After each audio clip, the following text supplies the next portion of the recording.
On today's menu is a brown lentil curry recipe that I make every week. It is very easy to make and delicious. My family loves it and I hope you will like it as well. Namaskar and welcome to Curries with Bumbi.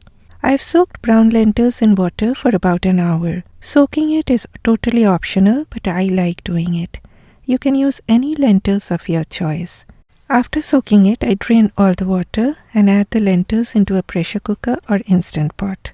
Then I added onion, cut into large chunky pieces, a teaspoon of finely grated ginger, half a teaspoon of salt, half a teaspoon of turmeric powder, a teaspoon of cumin powder, that is jeera powder, and a fourth of a teaspoon of black pepper powder. I also added a fourth of a teaspoon of fenugreek seeds, that is methi. Now fenugreek seeds are a bit bitter, but it is very good for your heart.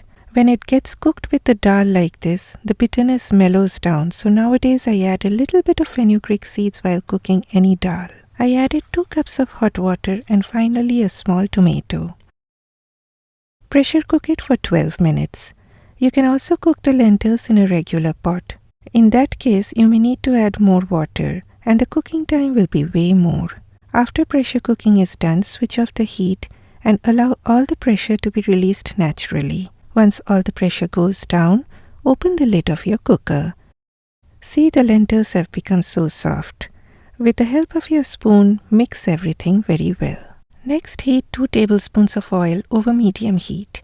Once the oil turns hot, lower the heat to low and add half a teaspoon of cumin seeds, that is jeera, and half a teaspoon of black mustard seeds. If you cannot get black mustard seeds, you can also use yellow mustard seeds.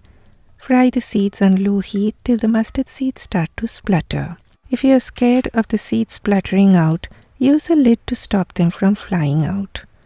Then add half a teaspoon of Kashmiri chili powder and half a teaspoon of asafoetida, that is hing. Hing helps in digestion, but do not worry if you do not get it. Next, the dal tumbles down gloriously amidst all sizzling and bubbling. Add a few more tomatoes and let this simmer on medium heat for about 5 minutes. In the meantime, heat a pan over medium-low heat with a tablespoon of ghee. My friends, you can also use oil or butter. Before the ghee turns too hot, add chopped garlic. Add the garlic only when the ghee is barely warm, because you want the garlic to develop that brown color gradually. I also added a few red chilies. The smoky flavor of the red chilies gives a beautiful flavor to the dal. Stir them continuously over low heat so that everything fries evenly. Once the garlic starts getting this golden brown color, switch off the heat and add a fourth of a teaspoon of Kashmiri chili powder. Remember, the heat of your stove should be off when you add chili powder. And immediately after adding the chili powder to the hot oil, add this to the dal. And this is known as giving tadka to the dal. And this step, my friend, takes this dish to that whole new level of deliciousness. Simmer for 1 or 2 minutes.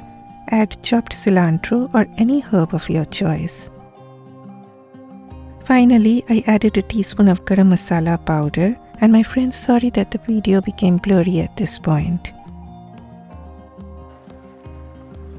Do a taste test and adjust the seasonings.